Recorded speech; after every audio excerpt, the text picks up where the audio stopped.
उत्तरार्धमा रहेका परमात्मा श्री कृष्णका अत्यन्तै सुललित लीला कथाहरू श्रवण गर्यौं, जसमा सुदामाजीको अत्यन्तै मार्मिक अनि कारुणिक कथा थियो।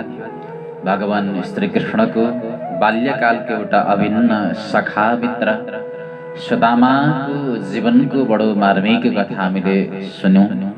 अन्ततगत्वा सुदामा जस्तो एउटा गरिब निस्किन्छनलाई भगवानले एउटा कुटियाबाट दिव्य महल प्रदान गर्नुभयो, संसारको सम्पूर्ण वैभव अनि ऐश्वर्य प्रदान गर्नुभयो सुदामाजीलाई र सुदामाजीको गृहलाई धन्य धन्य गराइदिनुभयो। भक्तवत्सल भगवान प्रभुले एउटा दीन दुखी माथि गरेको बडो सुन्दर कथा थियो।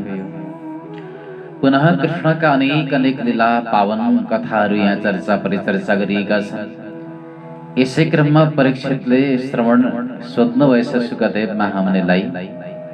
परीक्षित पनि कथा सुन्दै सुन्दै आइरहँदा आज परीक्षितको 6औं दिन भएको छ कथा सुनेको। परीक्षितलाई भागवतका कथा सुन्दा सुन्दै अब मृत्युको त्यो भय पनि हराएर गइरहेको छ। त्यसैकारण परीक्षितले यहाँनिर आएर एउटा प्रश्न सोध्नु भएछ, गुरुदेव अब मलाई हजुरले त्यो कथा सुनाउनुहोस् जसमा मेरो हजुरआमाको विवाह कसरी भएको थियो।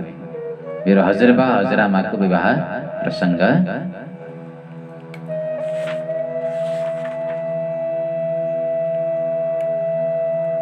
विशेष गरी भगवान श्री कृष्णका लीला वर्णन गर्ने क्रममा एउटा विशेष भगवान श्री कृष्णको गोपी मिलनसँगको भएको संवाद, त्यहाँभन्दा अगाडिको प्रसङ्गमा यहाँ सुखदेव महामुनिले चर्चा गराउनु भएको छ। अथैकदा द्वारवत्यां वसतो रामकृष्णयोः सूर्योपरागस महान् आसित कल्पक्षय यथा। एक समय द्वारिकामा भगवान श्री कृष्ण बलरामजीको साथमा निवास गरिरहँदा अत्यन्तै भयावह डरलाग्दो सूर्यग्रहण लागेको थियो।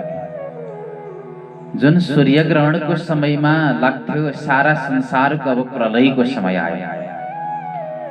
त्यस्तो सूर्यग्रहणको समयमा भगवान श्री कृष्ण सम्पूर्ण यदुवंशीहरूलाई साथमा लिएर समन्त पञ्चक नाम गरिएको क्षेत्रमा प्रस्थान गर्नुभयो।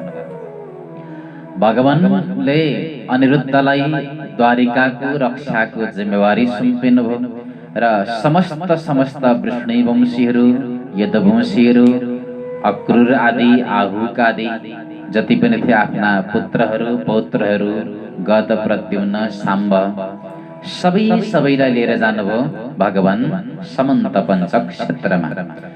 जुन समन्त पञ्चक क्षेत्रमा भगवान परशुरामले दुष्ट क्षत्रियहरूको 21 पटक घुमेर वध गरेर रगतको मानव नदी पनि तयार पार्नु भएको थियो। त्यस्तो एउटा क्षेत्र थियो समन्त पञ्चक नाम गरिएको क्षेत्र, जहाँ भगवान श्री कृष्ण पुगिसकेपछि भगवान श्री कृष्णले आफ्ना सम्पूर्ण अनुयायीहरूलाई, यदुवंशीहरूलाई सदैव सत्मार्गमा प्रेरित गर्नुभएकै थियो। त्यसै क्रममा भगवानको प्रेरणामा सबैजनाले स्नान गरेछन्। सर्वप्रथम स्नान गरिसकेपछि पवित्र वस्त्र लगाएर शुद्ध बनेर ब्राह्मणहरूलाई धेरैभन्दा धेरै, जसमा गाई वस्त्रहरू, लता कपडाहरूको साथमा हिरण्य, सुन आदि गरिका विभिन्न प्रकारका सामग्रीहरू दानको रूपमा, जसले धेरैभन्दा धेरै दान गरे। यसरी दान गरे पुण्यमय क्षेत्रमा गइसकेपछि अथवा कुनै तीर्थमा गइसकेपछि आफ्ना हातहरूद्वारा पवित्र दान गर्नुपर्छ भन्ने पनि एउटा सन्देश भगवान श्री कृष्णले यहाँ सबैलाई दिन थियो। त्यसै कारण पनि सबैको हातबाट दान गराउनु। अनन्तर समन्त पञ्चक क्षेत्रमा केवल यदुवंशीहरू मात्रै द्वारकाबाट गएका थिए। यहाँ काम्बोज देश, कैकेय देश, मद्र, कुन्ती, आनर्त, केरल आदि आदि विभिन्न विभिन्न देशहरूबाट पनि राजा महाराजाहरू अनि नर नारीहरू गएका रहेछन् ग्रहण स्नान गर्नको लागि भनेर।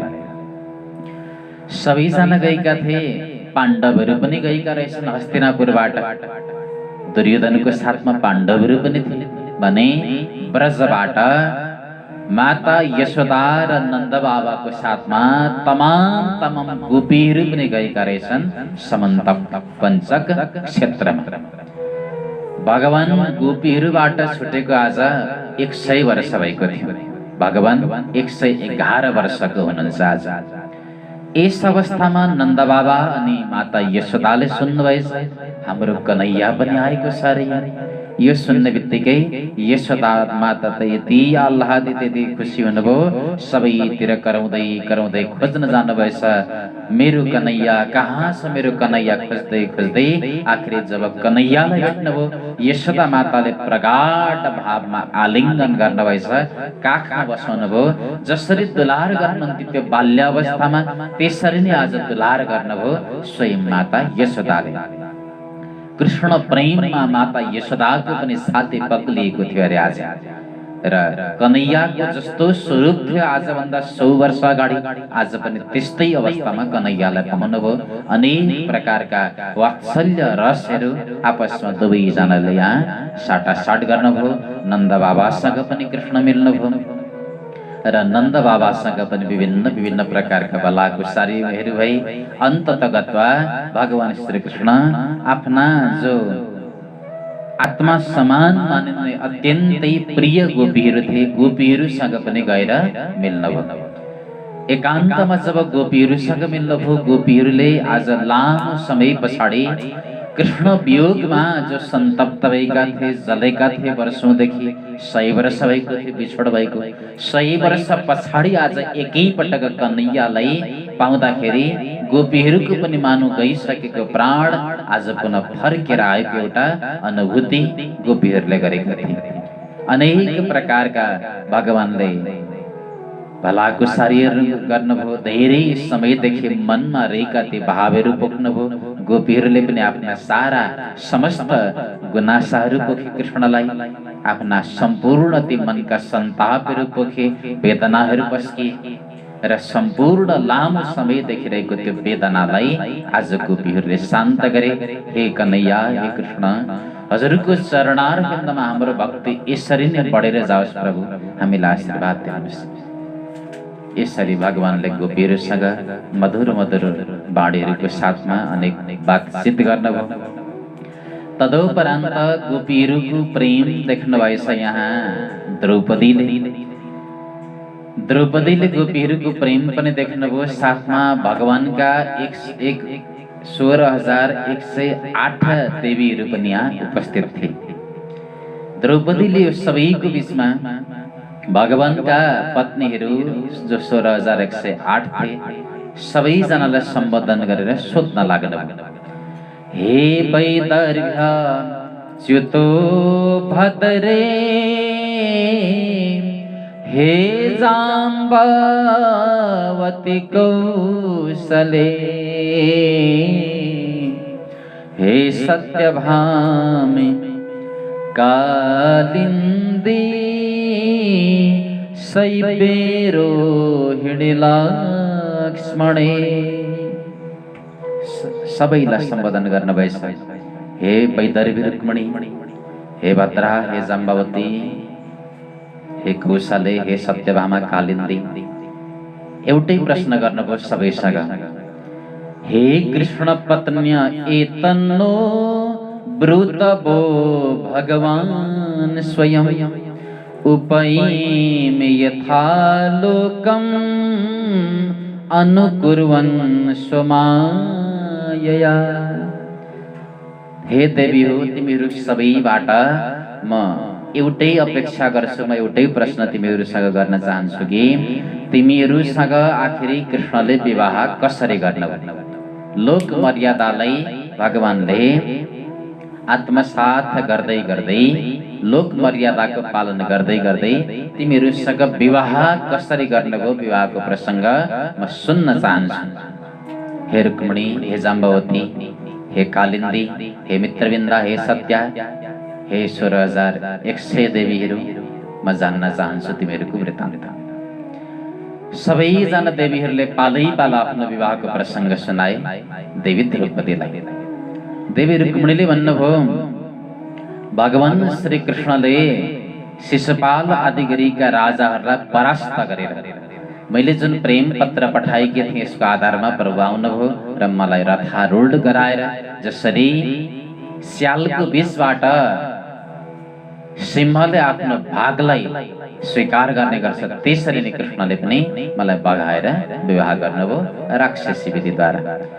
सत्याले भनिन्, मेरो पिताजी जसले मणिचोरको कलङ्क लगाउनु भएको थियो कृष्णलाई, कृष्णले आफै स्वयं मणि खोजेर ल्याएर दिएर अन्ततगत पिताजी लज्जित हुनुभयो, मणिको साथमा मलाई प्रदान गर्नुभयो। जाम्बवतीले भने, ए मणिको खोजीको क्रममा जब प्रभु जङ्गल जानुभयो मेरो पिताजीसँग युद्ध भयो 28 दिनसम्म, अन्ततगत पिताजीले मणिको साथमा मेरो विवाह गरिदिनु भयो।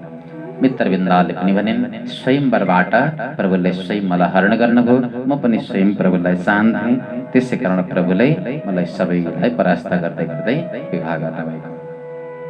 भद्राले पनि यथार्थ विवरण सुनाइन्, लक्ष्मणले पनि सुनाइन्। भगवानका अन्य 16,100 कन्याहरूले पनि जवाब दिए। भौमासुरले कैद गरेका अवस्थामा थियौँ हामी, प्रभुले भौमासुरलाई उद्धार गरेर हामी सबैको उद्धार गर्ने काम प्रभुले गर्नुभयो। यसरी 16,100 देवीहरूले आफ्नो आफ्नो विवाहको वृत्तान्त सुनाए र अन्त्यमा भने, प्रभुसँग विवाह गर्न हाम्रो अहोभाग्य, प्रभुले आज हामीलाई पत्नी बनाउनु भएको छ। हामी सदैव प्रभुको चरणारविन्दको त्यो रज प्राप्त गर्न चाहन्छौँ। कामयामहे एतस्य श्रीमत्पाद रजः श्रियः। श्रीमत्पाद रजः श्रियः कामयामहे। भगवानको चरणको रज हामी सदैव कामना गर्छौँ। प्रभुको चरणारविन्दको रज हामीलाई जन्म जन्मान्तरसम्म प्राप्त भइरहोस्। प्रभुको चरणारविन्दको त्यो भक्ति हाम्रो जीवनबाट कहिले पनि नछुटोस्। हामी यही नै प्रभुसँग प्रार्थना गर्छौँ। यस प्रकारको कृष्ण पत्नीहरूको भगवान श्री कृष्ण प्रतिको प्रेमलाई देखेर सबैजना छक्क परे, सबैजनालाई आनन्द भयो। र अब यो समन्त पञ्चक क्षेत्रमा भगवान श्री कृष्ण पनि आउनुभएको छ अरे। यो सुनेर त्यहाँ धेरैभन्दा धेरै ऋषि महर्षिहरू पनि आउनुभएछ कृष्णको दर्शनको खातिर। कस्ता कस्ता ऋषिहरू आउनुभयो अरे भने, द्वैपायनो नारदस्स च्यवनो देवलोसित विश्वामित्रः सतानन्दो भारद्वाजोऽथ गौतम। द्वैपायन, नारद, च्यवन, देवलसित, विश्वामित्र, त्यसै गरी भगवान परशुराम, ऋषि वशिष्ठ, गावन आदि आदि गरीका विभिन्न ऋषिहरू आउनुभयो जुन सभामा भगवान श्री कृष्णको दर्शन गर्ने उत्कट अभिलाषा लिएर। भगवान श्री कृष्णले देख्नुभयो आज साक्षात वेदका ऋचा स्वरूप मूर्तिमन्त ऋषिहरू आउनु भएको छ मेरो दर्शनको लागि। भगवानले यहाँ सबैको बीचमा आज सन्तहरूको अनि ब्राह्मणहरूको महिमा गाउन लाग्नु भएछ। नय्यं मयानि तीर्थानि न देवा मृच्छिला मया ते पुनन्त्युरुकालेन दर्शनात् एव साधवः। नयं मयानि तीर्थानि, कुनै पनि एउटा जलले भरिएको तलाउ कहिल्यै पनि तीर्थ हुन सक्दैन। केवल त्यही मात्रै तीर्थ होइन। न देवा मृच्छिलामय, जो शिला अनि पत्थर आदिले बनेका ती मूर्तिहरू मात्रै केवल देवता होइन। यिनीहरूले त उरुकाले न पुनन्ति, मनुष्यलाई बडो लामो समय सेवा गर्दै गर्दै जाँदा अन्त्यमा गएर पवित्र गर्ने गर्छ। तर संसारमा साधु सन्तहरू भनेका कस्ता हुन्, महात्माहरू कस्ता हुन् भन्दा दर्शनात् एव साधव, दर्शनात् एव पुनन्ति। केवल दर्शन मात्रले तत्क्षण महात्माहरूले सन्तहरूले पवित्र गरिदिने गर्छन्, जो कि तीर्थहरूले पनि गर्न सक्दैनन्, देव मूर्तिहरूले पनि गर्न सक्दैनन्। बडो अद्भुत प्रकारको कुरा भगवानले यहाँ बताइदिनु भयो सबैको बीचमा। र अगाडि पुनः भगवान व्याख्या गर्नुहुन्छ।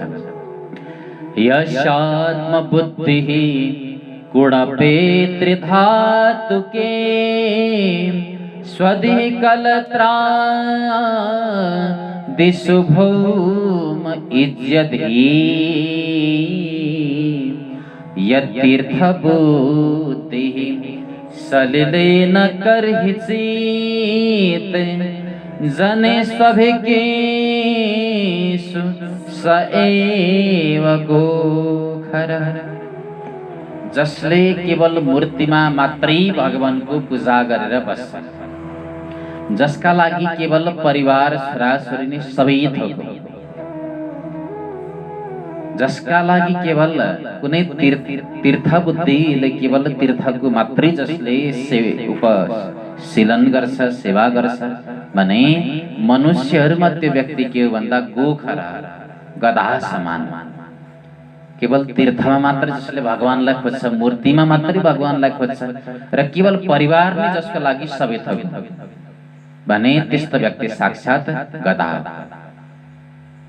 किनकि सज्जन व्यक्ति त त्यो हो, भक्त त त्यो हो जसले केवल ईश्वरलाई यी चीजमा मात्रै नभएर सर्वत्र प्रत्येक प्राणीहरूमा, प्रत्येक घटघटमा, प्रत्येक प्राणीको हृदयमा अन्तर्यामी स्वरूपले दर्शन गर्न सक्छ भने वास्तविक मान्छे त्यो। तर केवल जसले मन्दिरमा मात्रै दर्शन गर्छ भने त्यो कदापि भक्त बन्न सक्दैन भनेर भगवानले अद्भुत महिमा बताउनु भयो सन्तहरूको। सन्तहरू पनि छक्क पर्नुभयो, केही बोल्न सक्नु भएन। अन्त्यमा सन्तहरूले भन्नुभयो पक्कै पनि जुन प्रभुले आज हामी सन्तहरूको महिमा गाइदिनु भयो, यो हाम्रो महिमालाई बढाउनको लागि प्रभुले गाइदिनु भएको। यद्यपि साक्षात परब्रह्म परमात्मा जगतको साक्षी, जगत नियन्ता हुनुहुन्छ उहाँ। अन्त्यमा सबैजना सन्तहरू यसरी भागवत दर्शन गरिसकेपछि आफ्नो आफ्नो गन्तव्य स्थानतिर जान चाहनुहुन्थ्यो। त्यसै समय सबै सन्तहरूलाई रोक्नु भएछ वसुदेवजी महाराजले र एउटा प्रश्न गर्नुभयो सबै सन्तहरूको चरण। के भन्नु? नमो वः सर्वदेवेभ्यः ऋषयः श्रोतुम् अर्हथा कर्मणा कर्मनिर्हारो यथा स्यान्नस तदुच्यता। सर्वदेवेभ्यो नमः। सम्पूर्ण देवतारूपी हे ऋषिहरू, हजुरहरू सबैलाई म नमन गर्न चाहन्छु।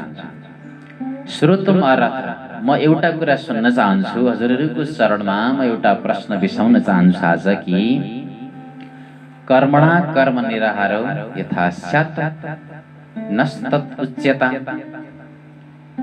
कर्म गरेर नै कर्मको बन्धनबाट कसरी मुक्ति पाउन सकिन्छ? हे ऋषियो, कर्म बन्धनबाट हामी मुक्त हुन सक्छौँ, तर उपाय के भन्दा कर्मै हो, कर्मै गर्नुपर्छ भने कर्मै गरेर कर्मको ग्रन्थीबाट कसरी चाहिँ मुक्त हुन सकिन्छ? यो प्रश्न सोध्नुभयो सबैजना ऋषिहरूलाई। यसमध्ये नारदजीले अगाडि जवाब दिनुभएछ। हेर्नुहोस् वसुदेवजी महाराज, सर्वप्रथम त नारदजीलाई लाग्यो आज जुन वसुदेवले हामीलाई प्रश्न गरिरहेका छन्, यिनले प्रश्न गर्नु भनेको कस्तो हो भन्दा सन्निकर्षो हि मर्त्यानाम् अनादर ढकारण गाङ्गम हित्वा यथान्याम भस तत्रत्यो याति शुद्धै।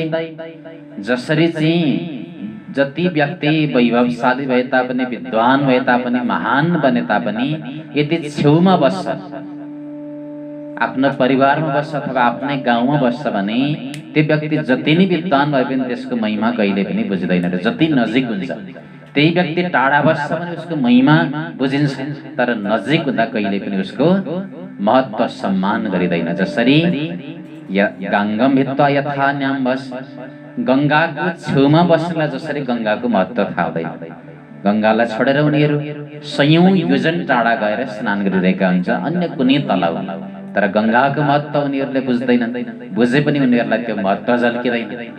त्यस्तै आज वसुदेव पनि यो विडम्बनामा छन् कि यिनी आज हामीलाई प्रश्न गरिरहेका छन् कि कर्म गरेर कर्मको ग्रन्थीबाट कसरी छुट्ने भने, जबकि साक्षात परब्रह्म परमात्मा ईश्वर यिनको पुत्रको रूपमा स्वयं आफ्नो घरमा आइदिनु भएको छ, तर यो कुरा यिनलाई थाहा छैन। नारदजीले बताइदिनु भयो, सुन्नुहोस् वसुदेवजी महाराज, हामी हजुरलाई बताइरहेका छौँ। कर्मणा कर्म निर्हार एष साधु निरूपितः, यत श्रद्धया यजत विष्णुं सर्वयज्ञेश्वरं मखैः। कर्म गरेर नै हामी कर्मको बन्धनबाट मुक्त हुन सक्छौं। कसरी भने सर्वदैवमय सर्वयज्ञमय परब्रह्म परमात्मा नारायणको विशेष यज्ञद्वारा चाहिँ यजन गर्नुपर्छ हामीले। यसरी भगवानको विशेष यज्ञ गरेर चाहिँ हामी कर्म बन्धनबाट मुक्त बन्न सक्छौं र भगवानको यजन गरिसकेपछि परम पुरुष परमात्माको पूजन गरिसकेपछि अन्त्यमा ती सम्पूर्ण आफ्ना कर्म फलहरू भगवानलाई समर्पित गरिदिने र ईश्वरार्पण अथवा कृष्णार्पण मस्तु गरेर चाहिँ हामी कर्मको बन्धनबाट सदैवको लागि मुक्त हुन सक्छौं। हे वसुदेवजी महाराज, यो संसारमा आएका हामी सम्पूर्ण जीवात्मा हामी प्राणीहरूले मनुष्यहरूले सर्वप्रथम त तीनवटा हामीले ऋण लिएर आएका हुन्छौँ। कुन कुन ऋण? ऋषै स्त्रीभिर्द्विजो जातो देवर्षिर पितॄणां प्रभो। देव ऋण, ऋषि ऋण अनि पितृ ऋण, यी तीनवटा ऋणहरू प्रत्येक मनुष्यको काँधमा हुन्छ। यी तीनवटा ऋणबाट मुक्त भइसकेपछि मात्रै व्यक्तिले मुक्तिलाई प्राप्त गर्न सक्छ। अब यी तीनवटा ऋणबाट कसरी मुक्त हुने भन्दा देव ऋणबाट मुक्त हुनको लागि देवतालाई विभिन्न प्रकारका यज्ञहरूद्वारा यजन गर्ने, जसद्वारा देव ऋणबाट मुक्त बन्न सक्छ। ऋषि ऋणबाट कसरी मुक्त हुने भन्दा ऋषिहरूले जो मन्त्रद्रष्टा थिए, बिचरा जंगलमा बसेर हजारौं वर्ष सकेका पात खाएर हामीलाई शास्त्रहरू लेखिदिए उनीहरूले। हामीले पनि शास्त्रको सम्यक प्रकार अध्ययन गरेर वेदाध्ययन आदिबाट शास्त्र अध्ययन आदिबाट चाहिँ ऋषिहरूको ऋणबाट हामी ऋण बन्न सक्छौँ भने अर्को ऋण छ पितृ ऋण। पितृ ऋणबाट कसरी मुक्त हुन? जुन पितृहरूले हामीलाई यो धरतीमा जन्म दिए, जसको प्रभावले आज हामी बाँचिरहेका छौँ, सारा सत्कर्म गर्न पाइरहेका छौँ भने हामीले सन्तान उत्पत्ति गरेर विशेष गरी पितृहरूको ऋणबाट हामी ऋण बन्न सक्छौँ। त्यसै कारण हे वसुदेवजी महाराज, हजुरलाई पनि हामी अनुरोध गर्छौँ, हजुर दुईटा ऋणबाट मुक्त भइसक्नु भएको छ, तर तेस्रो ऋण देव ऋण हजुरको काँधमा अझै पनि बाँकी छ। त्यसैको लागि हजुर अब विशेष यज्ञद्वारा परब्रह्म परमात्मा परम पुरुषको यजन अनि पूजन गर्नुहोस्। ऋषिहरूले यसरी आज्ञा दिने बित्तिकै महाराज वसुदेवले यहाँ विशेष प्रकारको यज्ञको आयोजना गर्नुभएछ। यिनै जति पनि ऋषिहरू आउनुभएको थिए, विद्वान ऋषिहरू, यिनै ऋषिलाई ऋत्विजको रूपमा वर्णन गर्नुभयो, आचार्य आदिको रूपमा वर्णन गर्नुभयो र विशेष प्रकारको यज्ञ गर्नुभयो। यज्ञको अन्तिममा सबैजनालाई तृप्त गरेर उहाँले दक्षिणा आदि दान गर्नुभएछ। जसलाई जे सामग्री चाहिएको थियो त्यो दान गरिदिनु भयो। ऋत्विजलाई पनि विपुल दक्षिणा दिएर सबैको विदा गर्नुभयो। यसरी ऋषिहरू पनि भगवान श्री कृष्णको अमोघ दर्शन पाएर आफ्नो गन्तव्य स्थानतिर प्रस्थान गरे भने अब अन्तत गत्वा यहाँबाट जति पनि आएका थिए, जुन जुन देशबाट आएका थिए, सबै नर नारीहरू आफ्नो आफ्नो देशतिर फर्के। ब्रजबाट आएका नन्द बाबा यशोदा सहित समस्त गोपीहरू पनि भगवान श्री कृष्णसँग विदाई मागेर यहाँबाट फर्के। कृष्णले पनि सारा यदुवंशीहरूलाई लिएर द्वारिकातर्फ प्रस्थान गर्नुभयो। द्वारिका प्रस्थान गर्नुभयो। एक दिनको कुरा, वसुदेवजी महाराजले कृष्णको प्रभावको बारेमा, कृष्णको शक्तिको बारेमा सुन्नुभएको थियो आज ऋषिहरूको मुखबाट। त्यसै कारण भगवान श्री कृष्णको त्यो प्रभावको बारेमा थाहा भएको हुनाले प्रत्येक दिन भगवान श्री कृष्ण अनि बलरामको नियम के रहेछ भन्दा वसुदेव अनि देवकीलाई गएर बिहान उठ्ने बित्तिकै गएर साष्टाङ्ग दण्डवत गर्ने। तर एक दिन जब कृष्ण अनि बलराम दुवैजना जानुभयो पिता माताको कक्षमा भने त्यस दिन वसुदेव र देवकी दुवैजना उठेर उल्टै कृष्ण र बलरामको हात जोडेर प्रणाम गर्नुभएछ। कृष्ण कृष्ण महायोगी संकर्षण सनातन जाने वामस्य यद साक्षात् प्रधान पुरुषो परो। हे कृष्ण हे संकर्षण हे सनातन प्रभु, हजुरहरू दुवैजना प्रधान पुरुष हुनुहुन्छ। साक्षात जगतको प्रकृति र पुरुष भन्नु नि हजुरहरू, अनादि कारण हुनुहुन्छ हजुरहरू। त्यसै कारण हामी वन्दन गर्छौं हजुरहरू दुवैजनाका चरण कमल। कृष्ण बलरामले भन्नुभयो, हे माताजी हे पिताजी, आज उल्टै हजुरहरू हामीलाई प्रणाम गर्नुहुँदैछ, हामी त हजुरहरूका शिशु, हामी छोराहरू। वसुदेवले भन्नुभयो, प्रभु अब धेरै लीला नगर्नुहोस् हामीसँग, किनकि सन्तहरूको श्रीमुखबाट हजुरहरूको त्यो महिमाको बारेमा हामीले सुनिसकेका छौँ। प्रभु, यो सारा जगतको साक्षात ईश्वर कण कणमा बस्ने, प्रत्येक प्राणीको घट घटमा बस्ने केवल हजुर नै हुनुहुन्छ। हजुरलाई चाहे कर्ता भने पनि, चाहे कर्म भने पनि, चाहे कारण भने पनि, चाहे अपादान भने पनि सम्पूर्ण हजुर नै हो। प्रभु, सम्पूर्ण कारणहरूको पनि एउटा बीज कारण केवल हजुर नै हुनुहुन्छ। त्यसै कारण प्रभु, यो स्नेहको जुन बन्धनमा आज बाँधिएका छौँ हामी जस्ता संसारी, हामीलाई मुक्त गर्नुहोस् प्रभु। दुवैजना हामी हजुरको शरणमा छौँ। दुवैजनाले यसरी प्रणाम गरिसकेपछि वसुदेव अनि देवकीको यस प्रकारको स्तुतिलाई सुनेर भगवान श्री कृष्ण पनि खुसी हुनुभयो। भगवान श्री कृष्णले वसुदेवजी महाराजलाई आज्ञा गर्नुभयो, हे पिताजी, हजुरले अब केही पनि नगर्नुहोस्, हजुरले प्राय सबै आफ्ना कर्तव्यहरूलाई प्राय पूर्ण गरिसक्नु भएको छ। हजुरले एउटा कुरा चाहिँ के अब विचार गर्नुहोस् भन्दा, प्रत्येक प्राणीको हृदयमा केवल मनै बसेको छ। त्यसैले आत्मा हिक स्वयं ज्योतिर्नित्यो निर्गुण गुणैः, आत्मा भनेको एउटै तत्त्व छ, नाना प्रकारले विभिन्न प्राणीको हृदयमा भाँति हुन्छ आत्मा, तर वस्तुतः त्यो आत्मा तत्त्व भन्ने चिज एउटै हो। त्यसै कारण आफ्नो यो परिवारको स्नेहलाई, यो परिवारको माया अनि ममतालाई हजुरले त्यागिदिनुहोस् र सारा, चाहे आफन्तमा, चाहे परिवारमा, चाहे प्रत्येक प्राणीमा हजुरले मलाई नै हेरेर मेरो भावना गरेर अगाडि हजुरले मेरो भजन गर्दै जानुहोस्। हजुरको उद्धार, हजुरको कल्याण अवश्यमेव हुनेछ पिताजी। यति भनिसकेपछि माता देवकीले पनि अब भगवानको स्तुति गर्न लाग्नु। राम राम प्रमेयात्मन्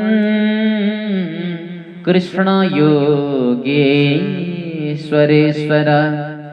वेदाहं वां विश्वसृजां ईश्वरा वादिपुरुषो।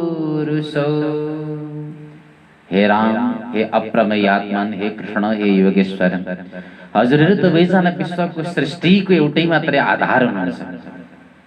हजुरहरूलाई म जान्दछु, वस्तुतः संसारको एक मात्रै कारण दुवैजना हुनुहुन्छ। त्यसैले मैले सुनेकी थिएँ कि हजुरहरूले जबकि गुरुबाट शिक्षा अध्ययन गर्नुभयो, ज्ञान लिनुभयो, अन्तिममा गुरु दक्षिणाको रूपमा स्वयं वर्षौं अगाडि मरेका गुरुपुत्रलाई ल्याएर दिनुभएको थियो अरे। हे कृष्ण, हे बलराम, म पनि एउटी आमा भएको नाताले धेरै वर्ष अगाडि जुन पापी कंसले मेरा सन्तानहरू एक एक गरेर मारो, ती सम्पूर्ण सन्ततिहरूलाई म देख्न चाहन्छु कृष्ण, हे बलराम। भोज राज हतान पुत्रान कामै दृष्टमारितान। त्यसैले एकपटक यदि हजुरमा क्षमता छ भने मेरा ती पुत्रहरूलाई ल्याएर मलाई दर्शन गराइदिनुहोस्। आमाको यति पुकार सुन्ने बित्तिकै भगवान श्री कृष्णजी बलरामजीको साथमा प्रस्थान गर्नुभयो। सिधै जानुभएछ सुतल लोकमा। सुतल लोकमा गएर बलिको लोकमा बलिलाई गएर भन्नुभयो, जोगी देवकीका पुत्रहरू छन् 6 जना, तिम्रो लोकमा आएर बसेका छन्, ती पुत्रहरू म लिन आएको आज। बलिले सम्मानपूर्वक 6 जना पुत्रहरू ल्याएर दिने काम गरे। भगवान श्री कृष्णले ती सम्पूर्ण पुत्रहरूलाई लिएर आउनुभयो। माता देवकीलाई ल्याएर जिम्मा दिनुभयो। अब वर्षौं अगाडि मरिसकेका पुत्रहरू आज जुग बितिसकेको थियो। यसरी वर्षौं पछाडि आफ्नो काखमा पाउँदाखेरि देवकी पनि यति हर्षित हुनुभयो, छाती पग्लियो देवकीको पनि। ती जो पुत्रहरू वात्सल्य भावले सबैलाई स्तनपान गराउनु भएछ देवकी माताले, र जुन भगवान श्री कृष्णले पिएको जुन स्तनपान थियो, भगवान श्री कृष्णले पिएको हुनाले जो अमृत समान थियो, त्यस्तो अमृत समान स्तनपान गरेर भगवान श्री कृष्णको अहितुकी कृपाद्वारा यी 6 जना पुत्रहरू जसको उद्धार पनि भयो, भगवानको लोकमा यिनीहरू प्राप्त भए। यसरी परब्रह्म परमात्मा श्री कृष्णले आफ्नै आमा देवकीका जो पुत्रहरू यानी कि भगवानका दाजुहरू जो मरिसकेका थिए वर्षौं अगाडि, भने त्यस्ता पुत्रलाई ल्याएर देवकीको शोकलाई हरण गर्ने काम पनि यहाँ गर्नुभयो। बलद्वारिकाधीशको ब्रह्मन् वेदितुमी क्षमा स्वसारं रामकृष्णयो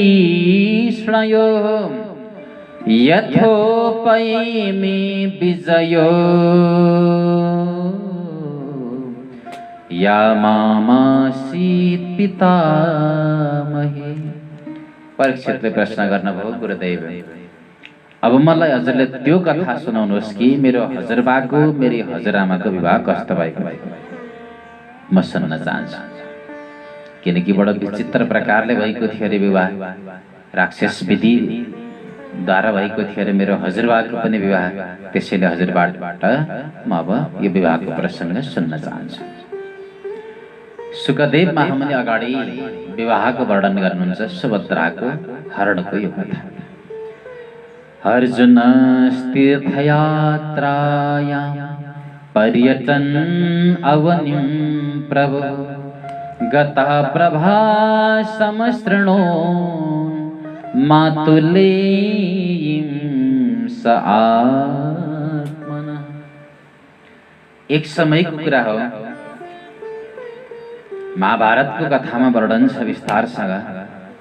5 पाण्डवहरू देवी द्रौपदीसँग प्रत्येक महिना बस्ने गर्थे। यिनीहरूको पालै पालो थियो देवी द्रौपदीसँग बस्ने पालो। नियम कस्तो थियो भन्दा कोही बसिरहेको समयमा यदि दोस्रो कोही पाण्डव जान्छ भने उसले चाहिँ 12 वर्षसम्मको तीर्थयात्रा गर्नुपर्ने एउटा सजाय थियो। जो जुन समय रहेको छ अरू कोही पनि नजाने त्यस्तो व्यवस्था निर्धारण गरेका थिए। अब एक समय अर्जुन जब देवी द्रौपदीसँग बसे, अर्जुनको पालो पुगिसकेपछि अर्जुन बाहिर निस्के। राजा युधिष्ठिरको समय थियो, पालो थियो देवी द्रौपदीसँग बस्ने। त्यसै समय एक दिन अचानक एकजना ब्राह्मणको अपराध भइरहेको देखे अर्जुनले आफ्नो गाण्डीव धनुष छोडेछन् भित्र कक्षमा। अब के गर्ने, चाहे बरु जे होस् मैले दण्ड सजाय गर्नु परे, लिनु परे, लिन्छु, तयार छु, तर ब्राह्मणको हत्या हुन दिन भन्दा अर्जुन गएर त्यहाँ प्रवेश गरे। जब धनुष लिनको लागि अब अर्जुनले यात्रा गर्नुपर्ने भयो, 12 वर्षको तीर्थयात्रा। यसै क्रममा एक दिन अर्जुन चतुर्मासको समय पनि थियो। यिनी तीर्थयात्रा गर्दै गर्दै पुगेछन् यिनी प्रवास क्षेत्रमा। प्रवास क्षेत्रमा त गए, त्यहाँ जाँदा यिनले सुने देवी सुभद्राको त विवाह हुँदैछ अरे। देवी सुभद्रालाई जो अर्जुनले मन पनि पराउँथे र देवी सुभद्रा बलरामजीले चाहिँ दुर्योधनलाई दिन चाहनुहुँदो रहेछ, कृष्णले चाहनुहुन्थ्यो अर्जुनलाई दिन। अर्जुनले एउटा त्रिदण्डी साधुको भेषलाई धारण गरेछ, सन्यासी महात्मा बने र सन्यासी महात्मा बनेर एउटा चमत्कारी बाबा बनेर यिनी प्रवेश गरेछन् द्वारिकामा। अब द्वारिकामा जब यिनी प्रवेश गरे, सुभद्रालाई हरण गर्ने यिनको थियो मनसाय। सारा द्वारिकापुरवासीहरू आए यिनको छेउमा। अब सबै द्वारिकावासीलाई त चिनेकै थिए अर्जुनले, बार बार गएका थिए। अब सबैको कुण्डली बताइदिन लागेछन्। 7 पुस्तासम्मको जब वर्णन गरेर सुनाइदिए, सबैजना छक्क परे। ओहो, बडो चमत्कारी बाबा रहेछन् यिनी त, बडो तपस्वी रहेछ, अनुहार हेरेर नै बताइदिन्छन् सारा कुराहरू। अब यो हल्ला बलरामजीले पनि सुन्नुभयो, चमत्कारी बाबा हुनुभएको छ अरे। बलरामजी पनि जानुभएछ दर्शन गर्न। बलरामजीको बारेमा पनि सारा गतिविधि बताइदिए अर्जुनले, तर बलरामजीले चिन्न सक्नु भएन। बलरामजीले बाबाको त्यो चमत्कार देखेर अनुरोध गर्नुभएछ, हेर्नुहोस् सन्यासी महात्मा बाबा, हजुर एक दिन मेरो घरमा गएर हजुरले भोजन गरिदिनु पर्यो, किनकि हजुरलाई मेरो घरमा टेकाउनु त मेरो अभाग्य, त्यसैले हजुरले एक दिन भोजन गरिदिनै पर्छ। अर्जुनले भने, हेर्नुहोस् मैले त्यस्तो नियम त लिएको छैन, म गृहस्थकोमा गएर त भोजन गर्दिनँ, तर हजुरले विशेष अनुरोध गरेको हुनाले हजुरकोमा आएर अवश्य गरिदिन्छु, म फलानु दिन आउनेछु। बलरामजीले भव्य तयारी गर्नुभएछ, विभिन्न प्रकारका मिष्टान्नहरू व्यञ्जनहरू देवी सुभद्राले बनाई। अब अर्जुन गई, जब अर्जुन द्वारिकामा गए, बलरामजीले लिएर जानुभयो घरमा। देवी सुभद्रालाई भनिदिनु भयो, हेर देवी महात्मा हुनुभएको छ, अत्यन्तै त्रिकालदर्शी हुनुहुन्छ, सारा कुरा जान्नुहुन्छ, तिमीले सम्मानको साथमा महात्मालाई भोजन गरौ, म अलिकति बाहिर पुगेर आउने भयो। बलरामजी निस्किनु भयो बाहिर। अब अर्जुन जब भोजन गर्न लागे, सुभद्रा जब केही भोजन थप्नलाई भनेर आउँथे, बडो क्षुब्ध दृष्टिद्वारा यिनी हेर्ने गर्थे। सुभद्राले पनि निहालेर हेरिन्, यसो हेर्दा त कता कता अर्जुनको अनुहार झल्किरहेको छ, कतै यिनी अर्जुन त होइन। सुभद्रा पनि स्वयं जान्थिन् अर्जुनलाई। अब कसरी पत्ता लगाउने, कसरी थाहा पाउने? सुभद्राले कतै लुकेर चिच्याइछिन्, हे अर्जुन, हे अर्जुन चिच्याइरहँदा अब अर्जुन त अचानक हताश हेरे चारैतिर, आखिर मलाई कसले बोलाइरहेको छ यहाँ? यति हुने बित्तिकै, त्यो अर्जुनको चाल देख्ने बित्तिकै सुभद्राले चिनिन्, पक्कै पनि नि अर्जुन। महाराज हजुर त त्रिदण्डीको रूप पाउनु भएको छ, आखिर यो सबै के का लागि? अर्जुनले भने, देवी यो सारा पापड बेलिरहेको छु केवल तिम्रो लागि, अरू केही पनि छैन मेरो उद्देश्य। त्यसो भए महाराज हजुर ढिलो नगर्नुहोस्, म गएँ मन्दिरमा भवानी जगदम्बिकाको पूजा गर्न, हजुरसँग त्यहीँनिर भेटौँला, त्यहीँनिर आउनुहोस्। सुभद्रा गइन् अब मन्दिरमा, यात्रामा गइन्। जुन समय सुभद्राको स्वयंवर पनि थियो, विवाहको तयारी हुँदै थियो। यताबाट अर्जुन पनि गए बडो तयारी अवस्थामा। अर्जुनले रथ पनि राखेछन् अत्यन्तै निकट स्थानमा। सुभद्राले परिक्रमा गर्दा गर्दै अब सबै वीरहरू बसेका थिए, वरिपरि बसिरहेका थिए, सुभद्राको स्वरूपलाई निहारिरहेका थिए। त्यत्तिकैमा अर्जुनले सुभद्रालाई लिएर रथमा चढे, रथलाई द्रुत गतिमा आगे। सबैको बीचबाट अर्जुनले यसरी सुभद्रालाई हरण गरेर लिएर गए। अब यतापट्टि हाहाकार हुन लाग्यो। बलरामजीले पनि थाहा पाउनुभयो यो कुरा। बलरामजीले थाहा पाउनु बित्तिकै हल्लमुसल लिएर जानुभएछ।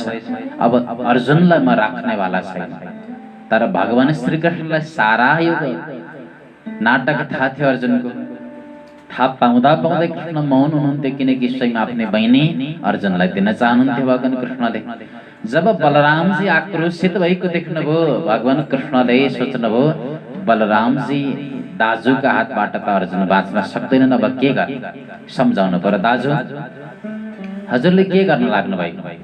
बलरामजीले भन्नुभयो, जसलाई बाबा मानेका थियौँ हामीले, पूजा गरेका थियौँ, मेरी बहिनी भगाइरहेको छ कृष्ण, यसलाई म नमारी छोड्दिन, आज वध गर्छु म अवश्य। कृष्णले सम्झाउनु भयो, हेर्नुहोस् दाजु, हजुर भन्दै हुनुहुन्छ बाबाले हाम्रो बहिनी भगायो भनेर, तर म त देखिरहेको छु हाम्रो बहिनीले बाबा भगाइरहेको, किनकि त्यस समय जबकि सिपाहीहरूले पनि आक्रमण गरे, घोडाको लगाम समाइछन् स्वयं सुभद्राले र घोडा उनी दौडाइरहेकी थिए, गाण्डीव लिएर अर्जुन त युद्ध गरिरहेका थिए। भगवान कृष्णले भनिदिनु भयो, स्वयं लगाम त बहिनीको हातमा छ भने भगाएको त बहिनीले देखिरहेको छ मात्र दाजु, त्यसै कारण यहाँ यिनलाई वध गर्नु कुनै उचित हुँदैन। र अन्ततगतवा थाहा पनि भयो बलरामजीलाई, अर्जुनले नै स्वयं कृष्णको सहमति छ यसमा, यो कुरा थाहा पाउने बित्तिकै बलरामजीले पनि छोडिदिनु भएछ। अन्ततगतवा बलरामजीले पनि आफ्नै बहिनी अर्जुनलाई दिनको निमित्त स्वीकार गर्नुभयो। द्वारिकामा धुमधामसँग यसरी अर्जुनको विवाह तिम्री हजुरआमा यानि कि सुभद्रासँग सुसम्पन्न भएको थियो। राजा कृष्ण शासित द्विजा श्रेष्ठ श्रुतदेव इति श्रुतः कृष्णैक भक्त्या पूर्णार्थः शान्तः कबीरलं पटः। भगवान श्री कृष्ण का दुईजना भक्तहरू रहेछन् मिथिलामा जो बस्ने गर्थे। एकजनाको नाम थियो श्रुतदेव जो ब्राह्मण परिवारमा थिए भने अर्का भक्त थिए जसको नाम थियो बहुलाश्व जो मिथिलाका राजा थिए। भगवान श्री कृष्णका अत्यन्तै निकटतम भक्त भएको हुनाले भगवानले एक दिन विचार गर्नुभयो दुवै आफ्ना मिथिलावासी भक्तहरूलाई दर्शन दिनको लागि। यसै क्रममा भगवानले साथमा अनेक ऋषिहरूलाई लिएर चाहिँ जानुभएछ जनकपुर नगरी, मिथिला नगरी।